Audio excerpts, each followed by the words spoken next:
Thank you so much for that kind introduction. Madam Secretary, ladies and gentlemen, thank you for letting me speak about something I'm extremely passionate about today, and I'm deeply inspired by the women who were speaking earlier. Some of you may know me as an actress, and that's a job in which I get to study and portray the human condition. But the role I'm most proud of is my role as an activist, in which, hopefully, I get to change the human condition. And as we've started openly discussing since October 2017 and the inception of the Me Too movement, the condition we, particularly as women, find ourselves in is one that desperately needs to change. This movement is not simply about the power of a hashtag gone viral. It's about the contagion of courage. What started with a few brave women speaking truth to power in the entertainment industry inspired more and more women across various fields to find their voices and to stand in their power. This not only led to the empowering awareness that we are not alone, but also to the sobering realization that despite women's suffrage and apparent legal equality in the US, women in sports, politics, news, and almost every occupation are suffering from widespread workplace harassment and abuse. I, like many of you, have had my fair share of Me Too moments, but for me, the struggle for women's rights started when I was born in Tehran, in the direct aftermath of the Iranian Revolution.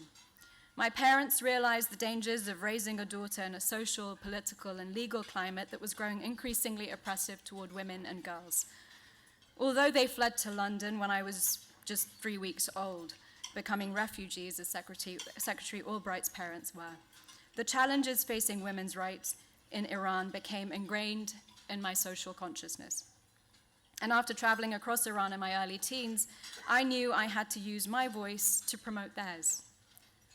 On December 27, 2017, a brave Iranian woman named Vida Movahed, a 31-year-old mother, stood peacefully on a utility box in the middle of a busy Tehran sidewalk and silently waved her government-mandated veil from the end of a stick.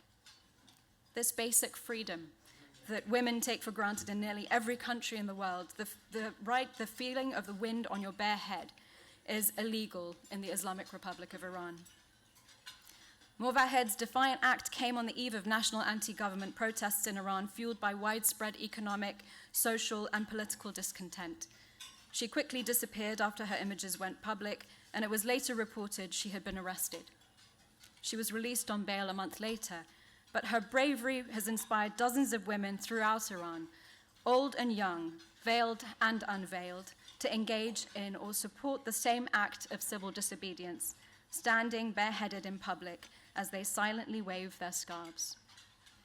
Since January, at least 30 people, mostly women, have been arrested for this act. The courage of these women has been contagious and garnering additional momentum with the social media hashtag Girls of Revolution Street. To be clear, this Iranian movement didn't happen overnight, and the plight of the Iranian woman runs far deeper than challenging compulsory clothing regulations. However, for many women in Iran, the hijab has become a constant reminder of their inequality and oppression in a social, political, and religious climate that favors men. At the inception of the Islamic Republic 39 years ago, tens of thousands of Iranian women demonstrated in opposition to the new government's compulsory hijab ruling. Their cries were met with batons, lashes, acid thrown in their faces, and imprisonment. Too few Iranian men showed solidarity. But this impulse for gender equality could never be suppressed and has only grown stronger with time. Women's rights activists like Nobel Peace Laureate and human rights lawyer Shirin Ebadi, human rights activist Narges Mohammadi, and human rights lawyer Nasrin Sotoudeh have paved the way for this watershed moment. In opposing Iran's patriarchal and discriminatory system, in which women's court testimony and inheritance is considered half as valuable as that of a man, married women are forbidden from getting a divorce or traveling abroad without their husband's permission, or from becoming judges, members of the Guardian Council, president, or supreme leader. And females convicted of adultery have been subjected to unspeakable cruelty, including stoning. They and countless others have sacrificed their own freedom and security. While it is women's rights defenders inside Iran who are making the most arduous sacrifices to precipitate real change, those outside the country are also trying to do their part. Brooklyn-based journalist and activist Masih Alinejad, who was also imprisoned but eventually managed to leave Iran, launched the popular online movement My Stealthy Freedom in 2014, calling on women in Iran to protest the mandatory hijab by uploading photos of themselves without a headscarf. The campaign's Facebook page has since amassed more than 1 million followers. Alinejad's 2017 White Wednesdays initiative encouraged women in Iran to protest the forced hijab by wearing white clothing and headscarves on Wednesdays. She recently joined the Women's March in New York, notably waving a white scarf on the end of a stick, just as Mowahed did. As human rights advocates, we demand that the rights of half the world's population, women, be respected. No one should experience violence or live in fear of it when he or she seeks to access the full range of their human rights. We should open our eyes to the suffering of women and people beyond our borders and jurisdiction. Some might ask why the United States should care about ending gender-based violence around the world.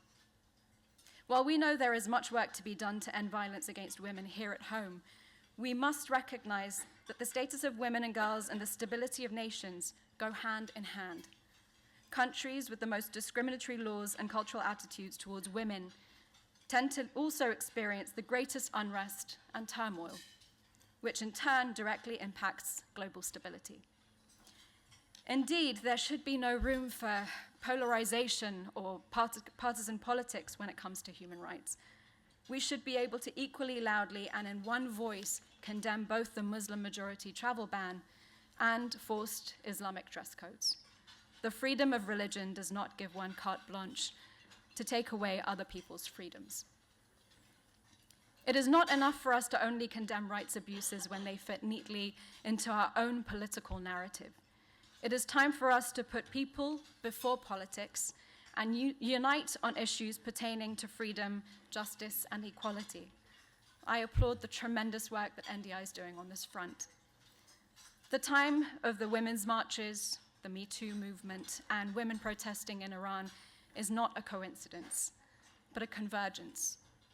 These episodes are part of a global awakening in women's rights, and these expressions of bravery and civil disobedience must not be viewed as isolated incidents, even if they're not organized under one banner.